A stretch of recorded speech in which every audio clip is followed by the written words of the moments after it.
Sarai, épouse d'Abraham, est impatiente. Il n'y a toujours pas de grossesse, il n'y a toujours pas d'enfant. Elle se dit alors que c'est vrai, le Seigneur a fait la promesse à Abraham de lui donner une descendance nombreuse. Mais peut-être que ce n'est pas par elle, Sarai. Alors, elle fait la proposition à son époux Abraham d'aller avec sa servante Agar, de la connaître afin qu'elle tombe enceinte. Ainsi, l'enfant qui naîtra sera considéré comme étant de la descendance d'Abraham. Abraham n'a point refusé cette proposition. Mais voici que Agar, servante de Sarai, est enceinte.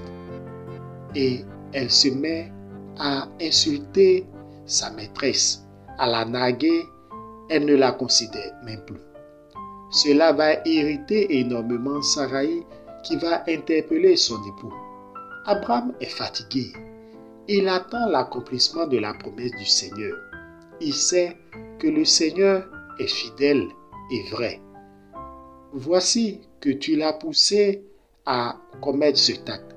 Encore tu viens te plaindre. Abraham va dire alors à son épouse Sarai de disposer de sa servante égyptienne telle qu'elle le veut. Elle va alors maltraiter Agar qui va s'enfuir.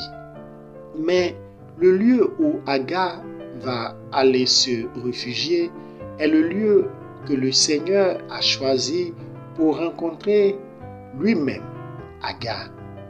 Il va envoyer son ange auprès d'elle et dans cette conversation que Agar a eue avec l'ange, on comprend que le Seigneur a également une promesse pour cet enfant qui va naître de la servante. D'ailleurs, il lui donne un nom qui est Ismaël. Et le Seigneur annonce les prophéties sur l'enfant. Son bras sera tourné contre tous, tous se tourneront contre lui. Cet enfant sera brave.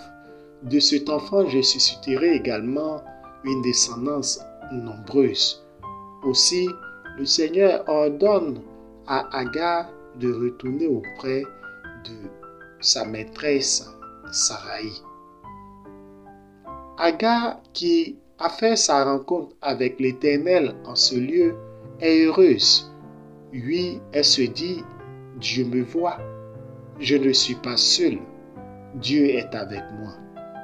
Elle retourne alors auprès de sa maîtresse, auprès du père de son enfant, Abraham, et quand l'enfant naîtra, effectivement, Abraham l'appellera Ismaël.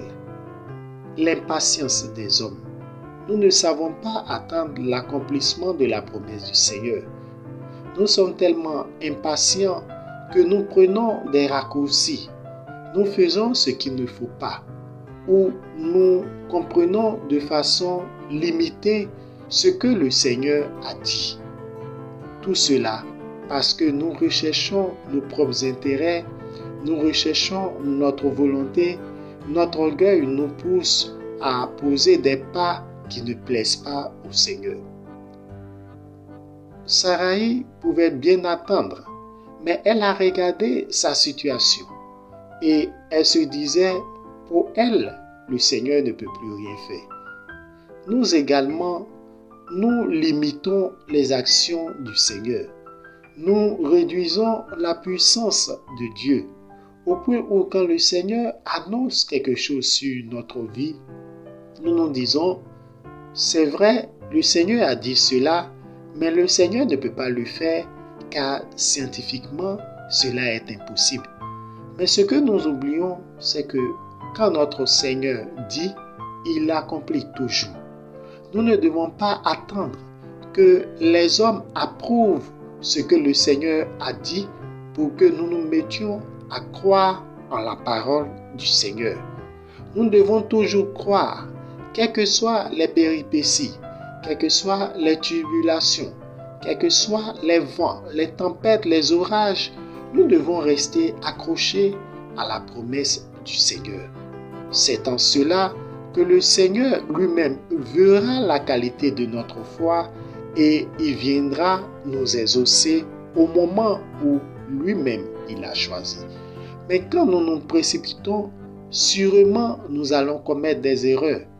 Sûrement nous allons faire ce que le Seigneur n'a pas dit et nous n'obtiendrons pas les résultats que le Seigneur avait prévus. Après, nous nous plaignons. Regardons encore Saraï. Agar est enceinte, Saraï est négligée et elle se plaint. Cela est pareil pour nous. Quand nous nous précipitons, les conséquences des actes et des actions de précipitation que nous avons posées nous tombent là-dessus au point où nous nous plaignons au Seigneur, au point où nous crions encore au Seigneur, comme si c'était le Seigneur qui était le fautif, alors que c'est nous. C'est nous qui avons pris la décision. Le Seigneur, lui, il a fait la promesse. C'est le Seigneur qui a promis, qui accomplit. Pourquoi nous les hommes, nous partons d'évancer le Seigneur? Pourquoi nous les hommes, nous nous mettons une fois en tête que si le Seigneur a dit, voici comment le Seigneur va l'accomplir? Non, ce n'est pas à nous de décider d'une méthode de réalisation de la promesse du Seigneur. Le Seigneur même qui a parlé, c'est comment il va l'accomplir, c'est quand il va l'accomplir, c'est où il va l'accomplir. À nous d'être patients, persévérants et garder nos yeux sur le fait que le Seigneur est fidèle, il est loyal et quand il dit, il le fait toujours. Que Dieu lui-même nous soutienne, qu'il nous donne un cœur patient au nom de Jésus.